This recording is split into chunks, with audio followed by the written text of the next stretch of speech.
चलो फिजिक्स से हम देख लो, गुरुत्वाकर्षण टॉपिक चल रहे हैं।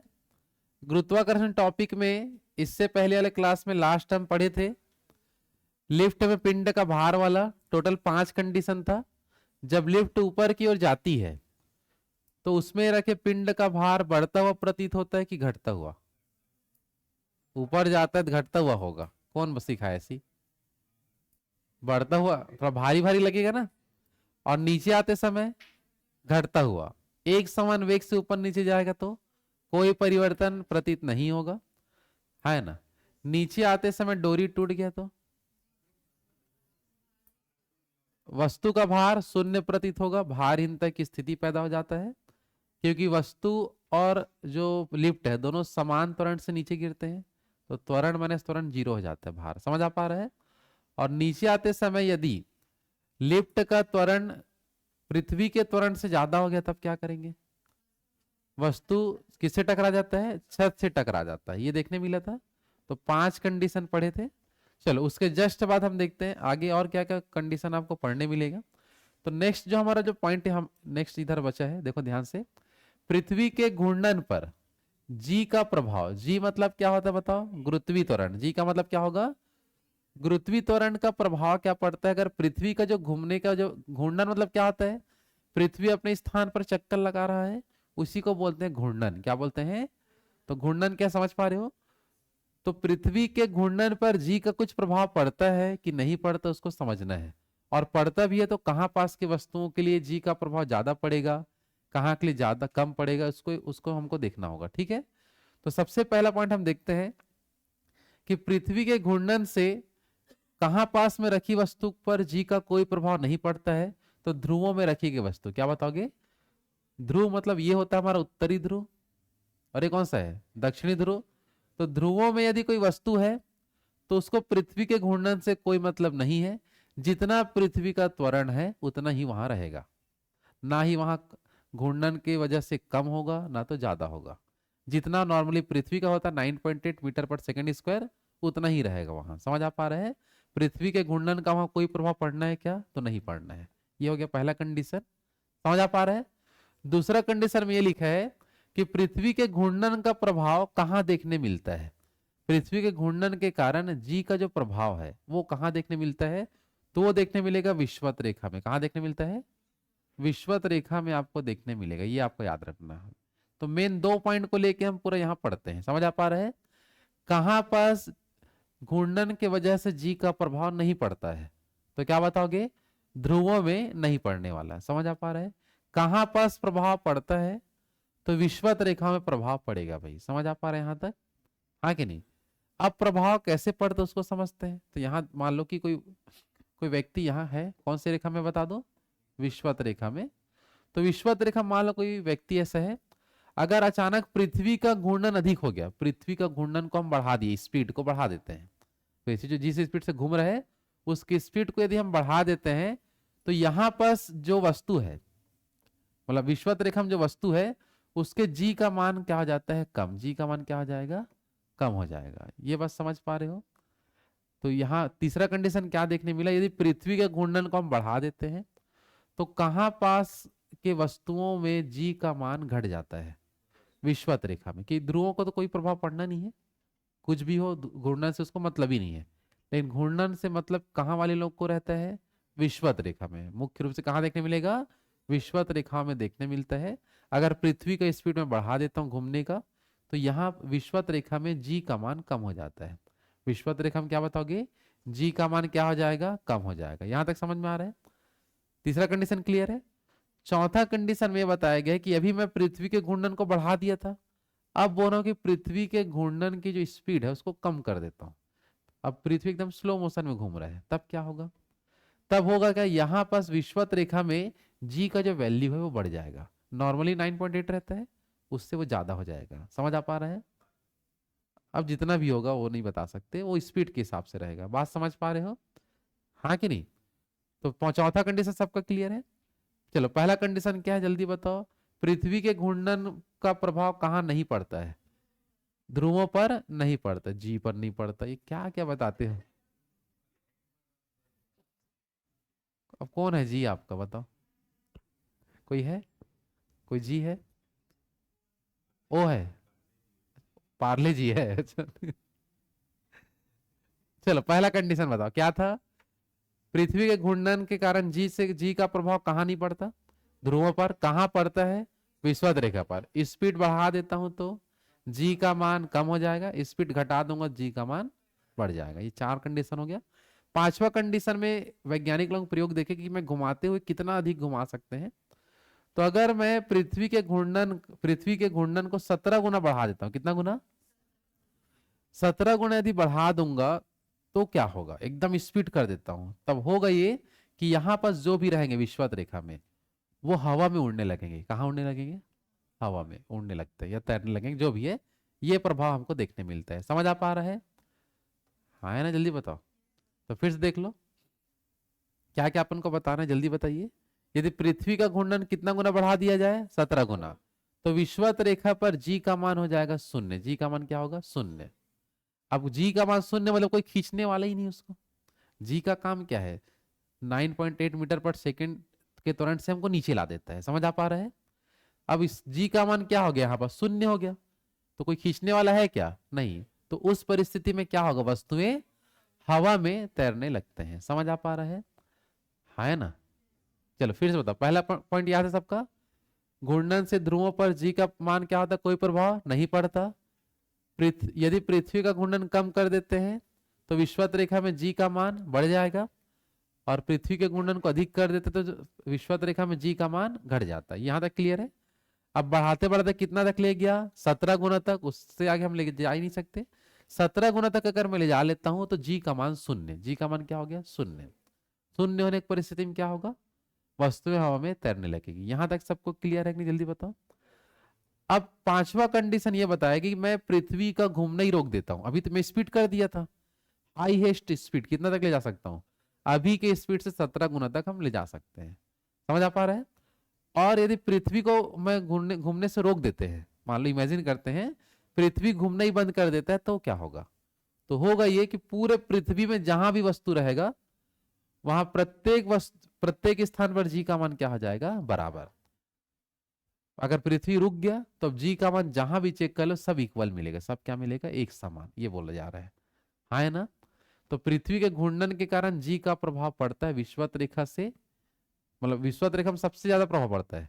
कम होते होते कहाँ जाता है? ध्रुव में एकदम नगण्य रहता है, वहां कुछ जी का प्रभाव पड़ता ही नहीं उधर। समझ आ पा रहा है? हाँ है ना? जल्दी बताओ। तो ये हो गया हमारा पॉइंट, पृथ्वी के घूर्णन पर जी का प्रभाव को लेके।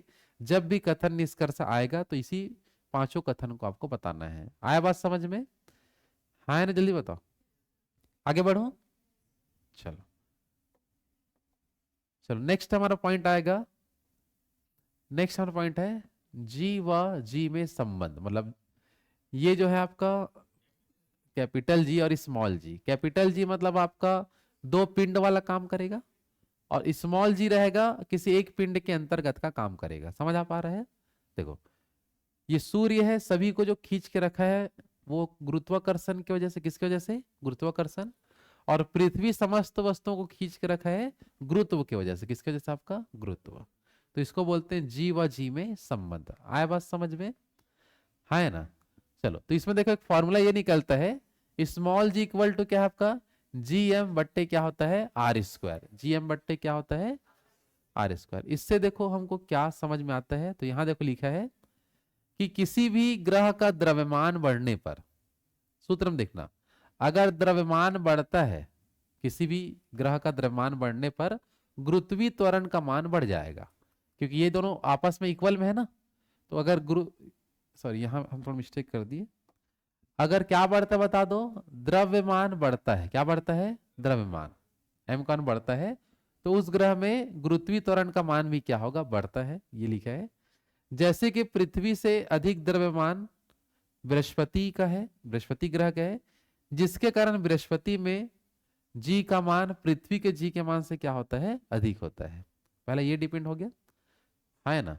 तो जी के जी में संबंध में ये निष्कर्ष आपको यहाँ पूछा जाता है कि किसी भी ग्रह में जो गुरुत्वीय त्वरण है या गुरुत्व जो है वह किस ग्रह में ज्यादा होगा और कौन से ग्रह में कम होगा, ये हम पहले बता सकते हैं द्रव्यमान को देख के। किसको देख के बता दो?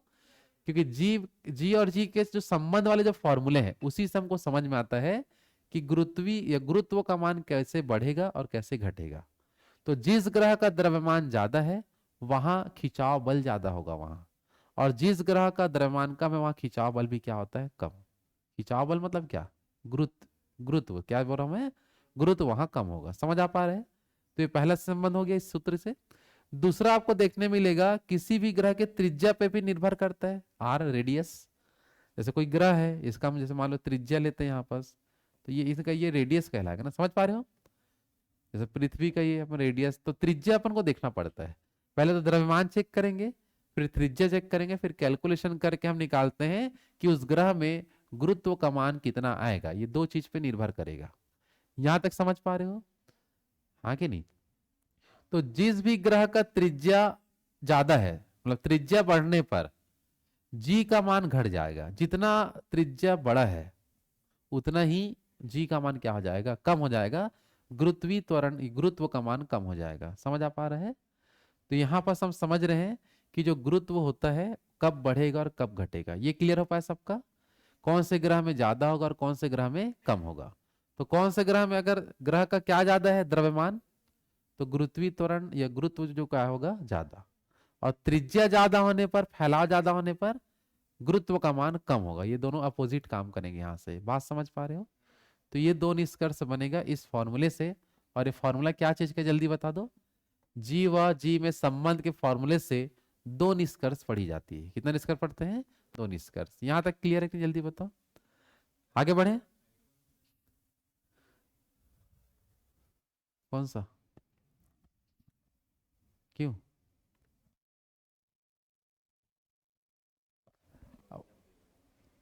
चलो ठीक है, अब लाइट बंद करूं, लाइट कौन सा लाइट बंद करना बताओ।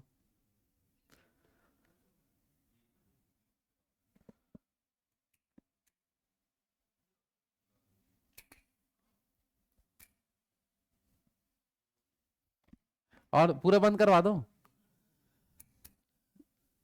ठीक है। चलो भाई, अब जो भी है सामने ध्यान देना है। समझ आ रहा है कि नहीं? अब लिखना तो है नहीं, तो कहीं भी लाइट बंद कर दे, सामने ध्यान देंगे। चलो कुछ न्यूमेरिकल क्वेश्चन किया है जी और जी के संबंध से। कुछ न्यूमेरिकल क्वेश्चन देखो क्या लिखा है। एक अन्य ग्रह जिसका द्रव्यमान पृथ्वी के द्रव्यमान से 8 गुना है एवं त्रिज्या 2 गुना है, तो उस ग्रह में जी का मान कितना गुना बढ़ जाएगा पृथ्वी की अपेक्षा में। तो देखो ध्यान से, पृथ्वी के लिए हम यदि जी का वैल्यू देखते हैं, स्मॉल जी का वैल्यू, तो हम किस मान हमारा होता है जी एम बट्टे क्या होता है, आर स्क्वायर। ये हम पृथ्वी में बेसिक लेके इसको ना चल देते हैं। समझ आ पा रहा है? अब यहाँ देखो क्या करने बोले उसको समझते हैं। यहाँ लिखा है एक अन्य ग्रह जिसका द्रव्यमान पृथ्वी के द्रव्यमान से 8 गुना है। पृथ्वी के द्रव्यमान से कितना है, 8 गुना। तो द्रव्यमान को हमको कितना गुना करना है, 8 गुना, ठीक है ना। द्रव्यमान को कितना गुना करेंगे जल्दी बताओ, 8 गुना। और त्रिज्या को कितना करना है, 2 गुना। तो देखो यहाँ पर ये जो बड़ा वाला जो जी दिख रहा है कैपिटल, इसको बोलते हैं सार्वत्रिक गुरुत्वाकर्षण नियतांक, जो हर चीज के लिए फिक्स होता है, तो उसको लिखने का आवश्यकता नहीं होता क्योंकि यह नियतांक है, सबके लिए कॉमन होता है। तो मैं सिर्फ लेके चलूंगा एम बट्टे आर स्क्वायर। क्या लेके चलूंगा बता दो, एम बट्टे आर स्क्वायर हम लेके चलेंगे। यहां तक क्लियर सबका, हाँ कि नहीं? अब यहां देखो ध्यान से, एम का जो वैल्यू है हमको कितना गुना बढ़ाने बोला बता दो, 8 गुना। तो इसको मैं दो पक्ष में बनाता हूं। अगर मैं पृथ्वी का लेके देखता हूं, अगर मैं पृथ्वी का लूंगा तो मैं एक एक लेके देख लेता हूं, है ना। और अन्य ग्रह का जो बोर है उसको चेंज करके हम देख लेंगे। इधर पृथ्वी का तुलना करते हैं। अगर पृथ्वी का मैं एक लेता हूं द्रव्यमान और त्रिज्या भी एक लेता हूं, तो यहां देखते हैं वैल्यू कितना आ गया, 1/1 का स्क्वायर एक ही मिलेगा कि नहीं, जल्दी बताओ। अब यहां उसको हम देखते हैं, तुलना करते हैं कितना गुना हो जाता है, ठीक है। तो यहां देखो द्रव्यमान को कितना गुना करने बोल रहे हैं, 9 गुना। तो एक को 9 सॉरी 8 गुना, एक को क्या बना देंगे 8, और त्रिज्या को कितना बढ़ा देंगे 2 गुना। यहाँ एक था उसको क्या कर देता हूँ 2, तो 2 का क्या हो जाएगा स्क्वायर। यहां तक समझ आ पा रहे हैं, है ना। चलो तो अब देखो ध्यान से, ये हो जाएगा 8, 2 का स्क्वायर 4, 4 से कितना 2 बार में। तो यहाँ हमारा आंसर कितना आ रहा है 2, पहले कितना आ रहा था 1, तो कितना गुना बढ़ गया, 2 गुना बढ़ गया। सीधा बताएंगे। ये बात समझ पाए कि नहीं, जल्दी बताओ। आंसर कितना गुना आ जाएगा, 2 गुना आ जाएगा। फिर से एक बार देखो, ये जो आपका कैपिटल जी है ये एक प्रकार का नियतांक होता है जो एक कांस्टेंट राशि होता है, समझ आ पा रहा है। तो उसको हटा के हम बाकी सूत्र मार रखते हैं। पृथ्वी के लिए यदि मैं एक एक लेता हूं तो अन्य ग्रह में जो बोला वो काम हम करेंगे। अन्य ग्रह का द्रव्यमान को मैं बढ़ा दिया 8 गुना, त्रिज्या को वो कर दिया डबल 2 गुना, समझ आ पा रहा है। कैलकुलेशन किया, कितना मिला 2, पहले कितना आ रहा था 1, तो 1 जो है अब क्या बन चुका है 2, तो हम बता सकते हैं 2 गुना बढ़ेगा। कितना गुना बढ़ेगा 2 गुना। आया कि नहीं समझ में? जल्दी बताओ। कल लोग ऐसा क्वेश्चन आएगा तो नॉर्मली इसी फॉर्मूले से बनता है जब भी आपको ये बोलेगा तो। क्लियर है? चलो यहां पर देखो कुछ क्वेश्चन पूछा था एग्जाम में। क्वेश्चन दिया पृथ्वी में जी का मान सर्वाधिक किस स्थान पर होता है? जी का मान सबसे ज्यादा, जल्दी बताओ। जी का मान सर्वाधिक, देख लो भाई, गलत नहीं करना है, सोच समझ के बताओ। क्योंकि एक सबसे ये वाला भी क्वेश्चन आता है, जी का मान सबसे कम कहाँ होता है? बताओ जल्दी बताओ।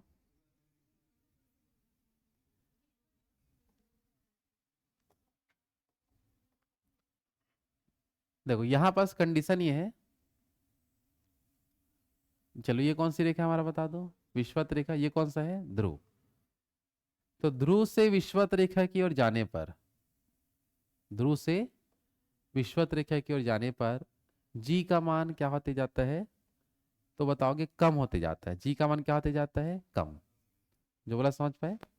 विषुवत रेखा से कहाँ किधर जाते हैं? ध्रुवों पर। तो जी का मान क्या होते जाता है? कम होते जाता है। तो हमें क्या बोल रहा है? जी का मान, अच्छा ये तो हो गया था ना, जी का मान सर्वाधिक कहाँ होगा? तो विषुवत रेखा में। कहाँ होगा आपका? विषुवत रेखा। समझ आ पा रहे हैं यहां तक? है ना? और ध्रुव की ओर जाने पर विषुवत रेखा का मान, सॉरी, जी का मान क्या होते जाता है? कम। तो सबसे कम कहाँ मिलेगा? ध्रुव पर मिल जाएगा। समझ आ पा रहे हैं? हाँ ना, जल्दी बताओ। क्लियर है सबके यहां तक? बस याद क्या रखना है, जल्दी बताओ। विषुवत रेखा से ध्रुव की ओर जाने पर जी का मान क्या होते जाता है? कम होते जाएगा आपका। हाँ है ना? चलो तो ये कुछ क्वेश्चन आपको यहां से ध्यान रखना है। आगे बढ़े। चलो तो ये तो हम अभी तक सीखे हैं ध्रुव से विषुवत रेखा, विषुवत रेखा से ध्रुव वाला। अब हम देखते हैं गहराई और ऊंचाई वाला, सतह से। अपन अभी तो हम क्या कर रहे थे, चलते चलते जमीन पर ही विषुवत रेखा से ध्रुव तरफ जा रहे थे।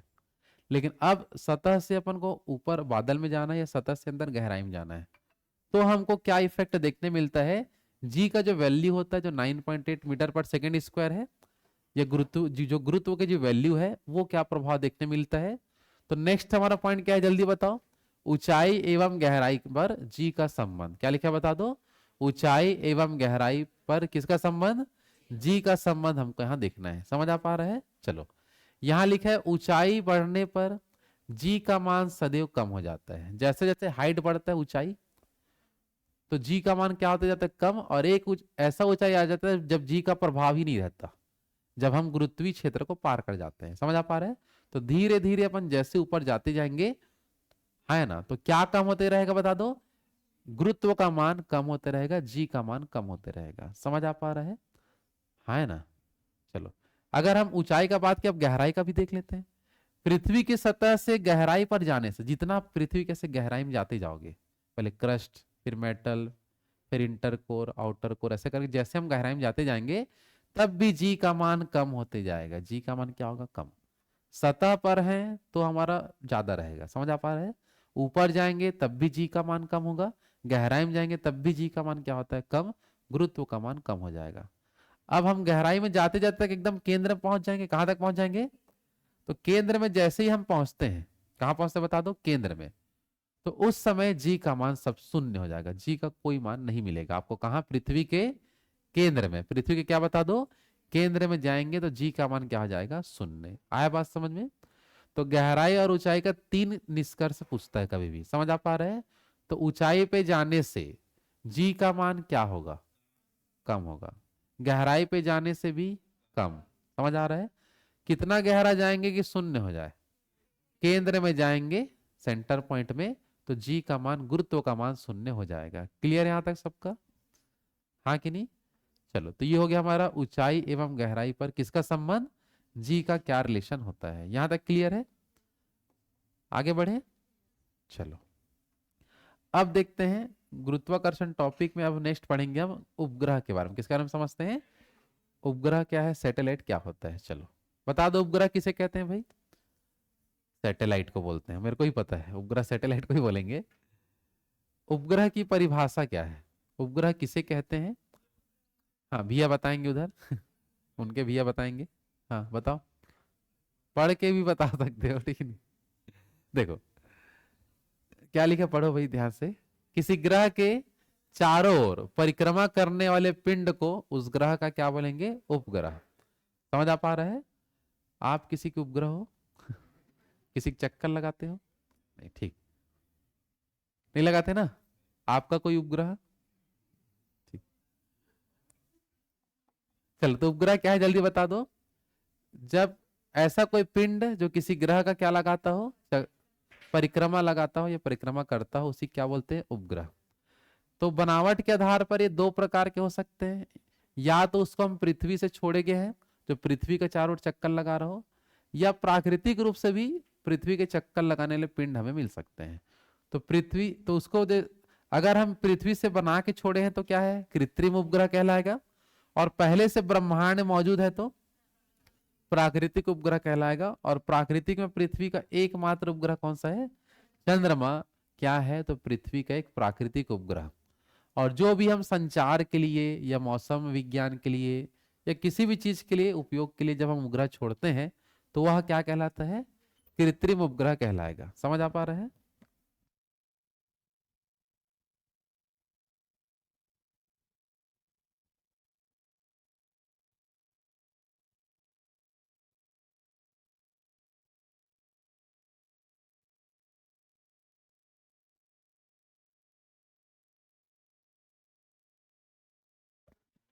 चलो, हो गया क्या, बता दो यहां तक। चलो, तो उपग्रह कितने प्रकार के होते हैं जल्दी बताओ। दो प्रकार के। पहला कृत्रिम, कृत्रिम क्या समझ गए। और दूसरा क्या होगा, प्राकृतिक। दूसरा क्या होगा, प्राकृतिक। क्लियर है यहां तक सबका? आगे बढ़े। चलो, ये तो हो गया उपग्रह किसे कहते हैं और कौन कौन से प्रकार के ये हो सकते हैं, हाँ है ना? चलो, अब इसका समझेंगे। उपग्रह के जो दो प्रकार जो होते हैं, मतलब ये जो है आपका, ये जो हम नाम पढ़ेंगे वो ये जो था, दो नाम वो बनावट के आधार पर है। किसके आधार पर है, बनावट के आधार पर आपको देखने मिलेगा, ठीक है ना? ठीक है। चलो, लेकिन अगर हम आगे देखते हैं कि कौन सा जो कृत्रिम उपग्रह हो वो कैसे चक्कर लगाता है, उसके हिसाब से दो नाम आपको मिल सकते हैं, जिसमें से एक रहेगा आपका ध्रुवीय उपग्रह और एक रहता है भूस्थायी उपग्रह। ध्रुवीय उपग्रह क्या होगा, भूस्थायी। तो अब ध्यान से देखना, यहाँ पास क्या यहाँ बताया जा रहा है कि अगर ये ध्रुव है, उत्तरी ध्रुव, और किधर क्या है, दक्षिणी ध्रुव। तो ध्रुव की ओर ऐसे जब गति लगाया जाता है, देख लो इस प्रकार से, तो ये कहलाएगा ध्रुवीय उपग्रह। क्या कहलाएगा, ध्रुवीय उपग्रह, है ना? और मतलब देखो, उत्तर से दक्षिण की ओर अगर पृथ्वी का चक्कर लगा रहा है तो ध्रुवीय उपग्रह है। और पूर्व से पश्चिम या पश्चिम से पूर्व हम लगवाएंगे इस प्रकार से, तो क्या कहलाएगा, भूस्थायी उपग्रह। क्या कहलाता है, भूस्थायी उपग्रह। तो कृत्रिम उपग्रह दो टाइप के हो सकते हैं। समझ आ पा रहे हैं? क्या क्या नाम से, ध्रुवीय उपग्रह भी हो सकता है और भूस्थायी उपग्रह भी हो सकता है। उत्तर से दक्षिण चक्कर लगाएगा तो ध्रुवीय उपग्रह, और पूर्व पश्चिम या पश्चिम से पूर्व हम देखेंगे तो भूस्थायी उपग्रह कहलाता है। तो दोनों के बारे में थोड़ा डिटेल है, उसको समझ लेते हैं कि दोनों का यूज क्या है और किस टाइप के उपग्रह को क्यों छोड़ा जाता है, क्या काम में आता है, उसको समझते हैं। ठीक है। चलो, तो सबसे पहले हम देखते हैं ध्रुवीय उपग्रह के बारे में। किसके बारे में देखते हैं? चलो, ध्रुवीय उपग्रह को इंग्लिश में क्या बोलते हैं, पोलर सैटेलाइट। क्या बोलते हैं, पोलर सैटेलाइट। हिंदी में क्या बोलेंगे, ध्रुवीय उपग्रह। तो ध्रुवीय उपग्रह जो होता है, इसका क्वालिटी क्या है कि ये पृथ्वी का चक्कर कैसे लगाता है, उत्तर से दक्षिण। ये देख सकते हो, ये उत्तर से किस ओर लगाएगा, दक्षिण की ओर। इस प्रकार से क्या लगाता है, वो चक्कर लगाएगा। ये ध्रुव है, उत्तर और दक्षिणी वाला, समझ में आ रहा ना? तो ये इस स्टेप से उत्तर से दक्षिण की ओर चक्कर लगाएगा। और इसको हम लोग स्थापित करते हैं कम से कम 600 किलोमीटर और ज्यादा ज्यादा 900 किलोमीटर तक कर सकते हैं, बस 600 से लेकर 900 किलोमीटर के हाइट पे इसको लगा सकते हैं। और ये कितने की स्पीड से चक्कर लगाता है, तो 8 किलोमीटर पर सेकेंड, 1 सेकेंड में 8 किलोमीटर जाएगा। 1 सेकेंड में कितना, 8 किलोमीटर, बोला 1 सेकेंड हो गया, कितना किलोमीटर चले गया, 8। इस टाइप से समझ आ पा रहा है। तो ध्रुवीय उपग्रहों का स्पीड कितना रहता है, जल्दी बता दो, 8 किलोमीटर पर सेकेंड। और इनका जो आवर्त काल होता है, एक चक्कर लगाने का जो समय है वो होता है 84 मिनट का। कितने मिनट का, 84। आवर्त काल, एक चक्कर जितने समय लगाता है उसको हम क्या बोलते हैं, आवर्त काल कहते हैं। क्या कहते हैं, आवर्त काल। समझ आ पा रहे हैं यहां तक, हाँ कि नहीं। चलो इसके बाद देखते हैं इसका काम क्या होता है, कार्य क्या है, इसको समझेंगे। तो इसका काम होता है मौसम विज्ञान के लिए काम आता है। मौसम की जो भी जानकारी है अगर उससे रिलेटेड हम सैटेलाइट छोड़ते हैं तो उसको ध्रुव क्षेत्र में लगाना पड़ता है। ध्रुव क्षेत्र में, समझ आ पा रहे हैं, ध्रुवीय क्षेत्र में हम लगा सकते हैं। क्या हो गया, यहां तक समझ आ पा रहे हैं। और ऐसे उपग्रह को छोड़ने के लिए जो हमारा यान होता है उसको बोलते हैं PSLV। क्या बोलते हैं, पोलर सैटेलाइट लॉन्च व्हीकल। क्या बोलते हैं, पोलर सैटेलाइट लॉन्च व्हीकल। ये प्रक्षेपण यान है जो सैटेलाइट को इस तरीके से स्थापित करवाएगा, आपको याद रखना है। समझ आ पा रहा है। तो ध्रुवीय उपग्रहों की विशेषता बता दो, क्या क्या खास बात है। गति, चक्कर कैसे लगाएगा पृथ्वी का, उत्तर से दक्षिण। कैसे लगाएगा, उत्तर से दक्षिण। और साथ ही हम देखेंगे यहाँ पास कितना किलोमीटर के हाइट पे होगा, 600 से 900 किलोमीटर के हाइट पे। कितना इसका स्पीड होगा, 8 किलोमीटर पर सेकेंड। आवर्त काल 84 मिनट। एक चक्कर लगाने में कितना समय लेगा, 84 मिनट का समय लेगा। कार्य क्या होता है इनका, मौसम संबंधी जानकारी मतलब जो भी है एकत्र करना, भेजना। कौन से यान से इस टाइप के उपग्रह को छोड़ी जाती है, PSLV। कौन से यान से, PSLV जो प्रक्षेपण यान होता है उसके तहत छोड़ते हैं। यहां तक क्लियर है सबका, हाँ है ना। चलो तो ये हो गया हमारा ध्रुवीय उपग्रह के बारे में। किसके बारे में हो गया बता दो, ध्रुवीय उपग्रह। क्लियर यहां तक सबका। चलो ध्रुवीय उपग्रह के बाद आगे बढ़ते हैं। नेक्स्ट हमारा कौन सा आएगा भाई, भू-स्थायी उपग्रह। क्या आएगा बता दो, भू-स्थायी उपग्रह। देखते हैं कि इसका क्या खास बात है। भू-स्थायी जो उपग्रह है किस टाइप का आपका राउंड या शेप में चक्कर लगाएगा, तो ये लगाता है। देख लो यहाँ पास कोई भू-स्थायी उपग्रह बहुत दूर में स्थापित की जाती है और वो प्रॉपर जिस देश के लिए उसी देश में बस वो काम करता है। समझ आ पा रहा है, तभी नाम है भू-स्थायी। किसी भूमि के लिए एक वो स्थायी रूप से काम करेगा, जो बोला समझ पाए। किसी भी भूमि के क्षेत्र के लिए स्थायी रूप से काम कर रहा है, मतलब वो कौन सा उपग्रह है, वो स्थायी उपग्रह। मैं भारत देश के लिए डाला हूं सैटेलाइट, तो भारत देश के ही एरिया को कवर करेगा वो, और भारत देश के संग ही संग चलेगा पूरा। संग ही संग, समझ रहे हो ना। और कोई दूसरे देश तरफ जाएगा क्या, नहीं। तो इस टाइप के उपग्रह को बोलते हैं भू-स्थायी उपग्रह। क्या बोलेंगे बता दो। तो भू-स्थायी जो उपग्रह होता है, देख लो राउंड कैसे लगाते हैं, पृथ्वी है तो पृथ्वी का चक्कर देखो इस टाइप से आपका लगा रहा है ना। इसको हम बोलेंगे किस दिशा से किस दिशा, मतलब वही पश्चिम से किस ओर, पूर्व की ओर, मतलब एंटी क्लॉकवाइज, पूर्व से पश्चिम नहीं जाएगा। समझ आ पा रहे हैं, पश्चिम से किधर जाएगा, पूरब तरफ ऐसे। तो दिशा भी याद रखना, क्योंकि पृथ्वी घूम रहा है कैसे, पश्चिम से पूर्व। पृथ्वी कैसे घूम रहा है, पश्चिम से पूर्व। तो ये भी चक्कर उसका कैसे लगाएगा, पश्चिम से पूर्व की ओर ही वो लगाएगा। बात समझ आ पा रहे हो। और इसको स्थापित करने के लिए एग्जैक्ट किलोमीटर, उससे ना कम चलेगा ना उससे ज्यादा चलता है, तभी वो किसी भी जगह पर स्थायी हो सकता है, किसी भी जगह के लिए। तो इसका रेंज कितना होता है, 36,000 किलोमीटर। इसका अगर हम दूरी देखेंगे तो 36,000 किलोमीटर का डिस्टेंस इसका रहना चाहिए। हाँ तो लिखाया तो था 600 से 900 के बीच में वो चल जाएगा। समझ आ पा रहा है, लेकिन ये एग्जैक्ट कितना होना चाहिए, 36,000 किलोमीटर होगा, तभी हम किसी भी देश के जगह के लिए सैटेलाइट छोड़ सकते हैं। समझ आ पा रहे हैं। ये क्वेश्चन बहुत बार एग्जाम में आता है, याद रखना, ठीक है। कि भू-स्थायी उपग्रहों के संबंध में सही गलत पूछा जाता है। ये लाइन आपको हमेशा मिलेगा कि इसको एग्जैक्ट किलोमीटर में स्थापित करना होता है। कितना हाइट में बता दो, 36,000 किलोमीटर। और इसका स्पीड कितना होता है, 3.14 किलोमीटर पर सेकेंड की स्पीड चक्कर लाएगा। और इसका आवर्तकाल कितना होता है, 24 घंटा है। पृथ्वी का भी आवर्तकाल कितना है, मतलब सॉरी, पृथ्वी का घूर्णन काल कितना है, 24 घंटा है। 24 घंटे में एक पूरा राउंड ले लेता है। वैसे ही आपका जितने भी भू स्थायी उपग्रह होते हैं, पृथ्वी वो भी कितने चक्कर लगा, मतलब कितने घंटा उसका आवर्तकाल होता है, 24 घंटा। मतलब क्वेश्चन ये आपको याद रखना, जैसे कि मान लो ये मान लो पृथ्वी है, ठीक है। और ये सैटेलाइट है, तो ये लोग जब चक्कर लगाएंगे तो इस टाइप से ऐसे साथ ही साथ ऐसे घूम रहे हैं। मैं कैसे मतलब क्वेश्चन समझ पा रहे हो ना क्या समझा रहा हूं मैं? जब ये जो सैटेलाइट है ये भी जब 24 घंटा में एक राउंड लगा लेगा, तब पृथ्वी भी एक राउंड लगा लेता है। तो ये साथ ही साथ ऐसे चलते हुए आपको दिखेंगे। समझ आ पा रहा है? तो इस टाइप के सैटेलाइट को बोलते हैं भूस्थायी उपग्रह। क्या बोलेंगे अपन? भूस्थायी उपग्रह बोलते हैं। समझ पा रहे हो? क्योंकि पृथ्वी का जितना घूर्णन काल है उतना ही सैटेलाइट का आवर्त काल होगा, तभी उसके साथ ही साथ वो चल पाएगा। अब समय यदि अलग अलग हो गया तो पिछवा जाएगा, ठीक नहीं? पिछवा जाएगा, समझ रहे हो? नहीं तो पीछे हो जाएगा ना। या हो सकता है स्पीड कर दे तो आगे हो जाएगा। समय एकदम एग्जैक्ट रहेगा तभी वो साथ ही साथ चल पाएगा। बात समझ पा रहे हो? है ना? तो ये सब कंडीशन याद रखना। इसको किस लिए स्थापित करते हैं? संचार सुविधा के लिए। अब भारत के लिए नेटवर्क है तो भारत में काम करेगा। अब नेटवर्क चीन तरफ चलेगा थोड़ी ना हमारे लिए काम आएगा। तो जिस देश का संचार है उसी देश में काम करवाना है। समझ आ पा रहे हैं? तो इस टाइप के सैटेलाइट क्यों डाले जाते हैं? संचार के लिए। इसके अलावा सैन्य और रक्षा के लिए। भारत के जितने बॉर्डर क्षेत्र हैं या जो भी उसकी सुरक्षा के दृष्टिकोण से पूरा इसी टाइप के सैटेलाइट छोड़े जाते हैं 36,000 किलोमीटर में, जिसका नाम क्या होता है? भूस्थायी उपग्रह। और इसको छोड़ने के लिए यान कौन सा है देश में? GSLV होता है, जियो स्टेशनरी लॉन्च व्हीकल। क्या रहता है आपका? Launch vehicle. इसमें आपको याद रखना। समझ आ पा रहे हैं यहां तक? हाँ कि नहीं? चलो, तो ये हो गया भूस्थायी उपग्रह के बारे में क्वेश्चन। क्लियर है सबका? चलो फिर से देख लो। भूस्थायी उपग्रह का दिशा बताओ घूर्णन का। पश्चिम से पूर्व कितना किलोमीटर का ऊंचाई?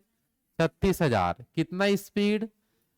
3.14 किलोमीटर पर सेकेंड। आवर्त काल 24 घंटे ही क्यों है? क्योंकि पृथ्वी के साथ ही साथ उसको चलना है, तभी उस 24 घंटा उसका आवर्त काल है। और ये किलोमीटर में होगा तभी 24 घंटा चलेगा। अगर कम कर देंगे या ज्यादा कर देंगे तो समय गड़बड़ा जाएगा। समझ आ पा रहे हैं? इसलिए एकदम एग्जैक्ट ऊंचाई पे लगाया जाता है। क्लियर है तक सबका? कार्य किस लिए होता है जल्दी बताओ?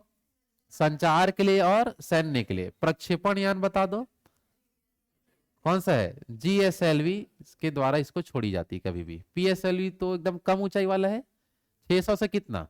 900। और ये क्या है? 36,000। समझ रहे हो ना कितना पावरफुल सैटेलाइट छोड़ने वाला यान है ये? समझ आ पा रहे हैं?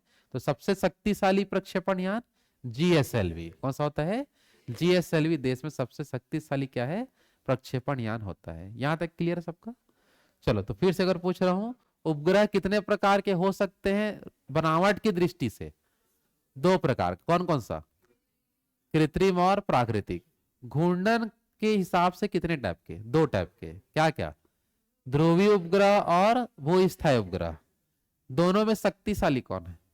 भूस्थायी, क्योंकि वो बहुत सारा काम करके देता है ना? और केवल मौसम संबंधी, देखो मौसम संबंधी जानकारी बताएंगे तो पास में रखना पड़ेगा ना। अब दूर में रख दिए हैं, वो मौसम ही नहीं बता पाएगा वो तो। अब बारिश आज हो रहा है वो परन दिन बता देगा, ठीक है? और वो दूर का है, नहीं पता क्या क्या बता सकता है। पास में रहेगा तभी वो ठीक से बता सकता है। आया बात समझ में? इसलिए मौसम के लिए हमेशा पास वाला सैटेलाइट काम करेगा, और संचार के लिए दूर वाला ही काम करेगा। समझ आ पा रहे हैं? आगे बढ़े। चलो, अब इसके बाद देखते हैं उपग्रह को लेके उसके परिक्रमण जो काल है उसको लेके कुछ निष्कर्ष अपन समझते हैं कि ये क्या है। ठीक है, चलो। परिक्रमण काल का मतलब समझ जाना क्या होता है। जैसे कि अब कोई भी सैटेलाइट हो, अगर हम बात करते हैं भूस्थायी या ध्रुवी का जो भी है, ये कौन सा सैटेलाइट है जल्दी बताओ? ये कौन सा है? भूस्थायी। पक्का? ठीक है। और ऊपर ऐसे रहेगा तो क्या रहेगा? ध्रुवी।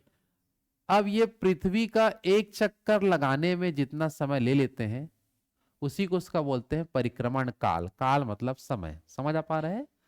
तो उपग्रह पृथ्वी का एक चक्कर, वो जैसे भी लगाए उसके ऊपर हम देख सकते हैं, जब कोई भी उपग्रह पृथ्वी का एक चक्कर जितने समय में लगाता है उसे ही उसका क्या बोलते हैं? परिक्रमण काल कहते हैं। ये बात समझ पा रहे हो? हाँ कि नहीं? चलो, अब बात करते हैं कुछ निष्कर्ष को लेके कि अगर कक्षा की परिधि ज्यादा होने पर परिक्रमण काल ज्यादा ही होगा। एकदम सिंपल सी बात है। जैसे कि मान लो कि किसी को मैं 600 किलोमीटर में लगा दिया, किसी को 900 में लगा दिया, है ना? तो 600 वाला पास रहेगा और 900 वाला थोड़ा दूर रहेगा। तो 600 वाले के लिए क्या होगा? कम सर्कल होगा, और 900 वाले के लिए ज्यादा बड़ा सर्कल होगा। तो वही चीज बता रहा है। अगर कक्षा, कक्षा मतलब एरिया उसका चलने वाला। अगर यहां बताए कक्षा की जो परिधि है, कक्षा की क्या बता दो, परिधि, एक सर्कल, कक्षा की परिधि अगर ज्यादा है तो परिक्रमण काल भी ज्यादा होगा, कि उसको एक चक्कर लगाने में ज्यादा समय लगेगा, है ना। जल्दी बताओ। मतलब आपको किसी घर जाना है भाई, पास में है तो जल्दी से आ जाओगे, दूर में है तो लेट से आओगे। तो वही चीज यहां बता रहे हैं और कुछ नहीं, समझ आ पा रहे हैं।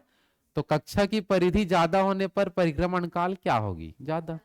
और कक्षा की परिधि कम है तो परिक्रमण काल भी क्या होगा, कम होगा। आए बात समझ में, हाँ कि नहीं। चलो, तो वही देखो यहाँ फिर से लिखा है उपग्रह का, देखो ये तो पहले तो बता दिया एरिया को लेके, सॉरी जगह को लेके कितना ज्यादा दूर चक्कर लगाना पड़ेगा। अब इसके बाद बताया जाता है, खुद सोचो अगर ये कोई सैटेलाइट है, अगर दो सैटेलाइट है मान लो, किसी एक जन का चाल ज्यादा है, किसी एक जन का चाल कम है, तो उपग्रह का चाल यदि अधिक है तो परिक्रमण काल क्या होगा, कम होगा। अब भाई स्पीड में चक्कर लगाओगे जल्दी नहीं लगा लोगे, और धीरे धीरे लगाओगे तो देर से लगाओगे। तो स्पीड में लगाना मतलब चाल अधिक होना, क्या अधिक होना बता दो, चाल। तो चाल अगर अधिक है, क्या अधिक है बता दो, चाल अधिक है तो परिक्रमण काल कम होगा, चाल कम है तो परिक्रमण काल ज्यादा होगा। समझ पा रहे हो कि नहीं? जस्ट उल्टा काम करेंगे, चाल का जस्ट उल्टा समय हो जाता है, ये पहले भी सुने होंगे आप लोग। चाल का अपोजिट क्या होता है, समय। अगर मैं चाल को बढ़ा देता हूं तो समय क्या होगा, कम। काल का मतलब तो समय ही बता रहे हैं। तो ये हो गया सेकंड निष्कर्ष, यहां तक क्लियर सबका। चलो पहला निष्कर्ष बताओ क्या है, कक्षा की परिधि अगर ज्यादा है या लंबा है तो परिक्रमण काल भी क्या होगा, ज्यादा। उपग्रह का चाल ज्यादा है तो परिक्रमण काल क्या होगा, कम होगा, सिंपल सी बात है। आया बात समझ में, दोनों निष्कर्ष क्लियर है। तीसरा ये बोला है कि परिक्रमण काल ऊंचाई पर निर्भर करता है, किस पे डिपेंड करता है, ऊंचाई पर। अर्थात उपग्रह जितना दूर होता है परिक्रमण काल उतना ही अधिक होगा। तो सिंपल सा, जैसे कोई यहां पास है कोई यहां पास है, समझ आ रहा है। जो दूर में है उसका परिक्रमण काल ज्यादा, जो पास में उसका परिक्रमण काल कम। ये भी हम बता सकते हैं। तो किस पे डिपेंड है वो, ऊंचाई पर। किस पे निर्भर है, पास में रहेगा तो जल्दी चक्कर लगाएगा, परिक्रमण काल कम होगा, दूर में रहेगा तो देर से चक्कर लगाएगा। दोबारा वही चीज को बता दिए, तो याद रखना परिक्रमण काल किस पे निर्भर करता है, ऊंचाई पर। समझ आ पा रहा है, परिक्रमण काल ऊंचाई पर निर्भर करती है, अर्थात उपग्रह जितना दूर होता है परिक्रमण काल उतना ही अधिक होता है, मतलब ज्यादा समय उसको लग जाएगा। आया कि नहीं समझ में। और चौथा निष्कर्ष ये लिखा है कि उपग्रह का परिक्रमण काल द्रव्यमान पर निर्भर ही नहीं करता, किस पे डिपेंड नहीं करता। अब ये मान लो एक सैटेलाइट है और ये दूसरा सैटेलाइट है, दोनों ये मान लो ये एक ही, ये पहला सैटेलाइट मान लो और इसी जगह में दूसरा सैटेलाइट है, लेकिन इसका वजन मान लो कि हो सकता है 1200 केजी, कितना केजी बता दो, इसका है मान लो 1500 केजी। और दोनों को सेम कक्षा में मैं लगाया हूं, सेम कक्षा में लोग स्थापित है, उन लोगों का एरिया दोनों का सेम है, समझ आ पा रहे हैं घूमने का। तो क्या ये इसको स्पीड में इसको पार करके आगे निकल जाएगा, नहीं, क्योंकि दोनों का स्पीड सेम है, जितना डिस्टेंस उतना ही हमेशा बने रहेगा वो। समझ आ पा रहे, चक्कर लगाने के दौरान। क्योंकि यहाँ एक लाइन क्या कहा गया है कि किस पे निर्भर नहीं करता। अब ये चाहे 1200 किलो का रहे चाहे 1500 किलो का रहे, स्पीड दोनों का सेम होगा अगर ऊंचाई उनका सेम है तो। क्योंकि निर्भर करता है ऊंचाई पर, किस पे डिपेंड करता है, ऊंचाई के आधार पर कक्षा का निर्धारण होगा, उनके एरिया का डिपेंडेंट होगा। जितना सेम ऊंचाई पर है, भले द्रव्यमान अलग अलग हो लेकिन स्पीड उनका सेम होगा, ये ऐसा कहना है। समझ आ पा रहा है, हाँ या नहीं, जल्दी बताओ। चलो, तो ये हो गया हमारा उपग्रह का परिक्रमण काल क्या होता है उसके बारे में, क्लियर हो पाया सबका। परिक्रमण काल किसे कहते हैं पहले ये बता दो। कोई भी उपग्रह पृथ्वी का एक चक्कर लगाने में जितना समय लेता है वही क्या कहलाता है, परिक्रमण काल, हाँ है ना। परिक्रमण काल अगर किस कैसे कैसे हम बता सकते हैं, परिधि ज्यादा होने पर बताओ परिक्रमण काल क्या होगा, ज्यादा। क्लियर है सबका। चाल ज्यादा होने पर परिक्रमण काल कम। किस पर निर्भर करता है, ऊंचाई, जितना ज्यादा ऊंचा परिक्रमण काल उतना कम रहेगा। समझ आ पा रहे हैं, अधिक रहेगा, सॉरी, ऊंचाई जितना ज्यादा रहेगा परिक्रमण काल उतना अधिक रहेगा। किस पे निर्भर नहीं करता, सेम कक्षा में अलग अलग द्रव्यमान के उपग्रह समान चाल से ही चक्कर लगाएंगे, स्पीड उनका कम ज्यादा नहीं रहेगा। समझ आ पा रहे हैं यहां तक? हाँ कि नहीं? चलो तो आज यहां तक कर लेना। उपग्रह का परिक्रमण काल तक आपको लिखना है। समझ आ पा रहे हैं यहां तक? कर लोगे? चलो बाकी कल देखते हैं।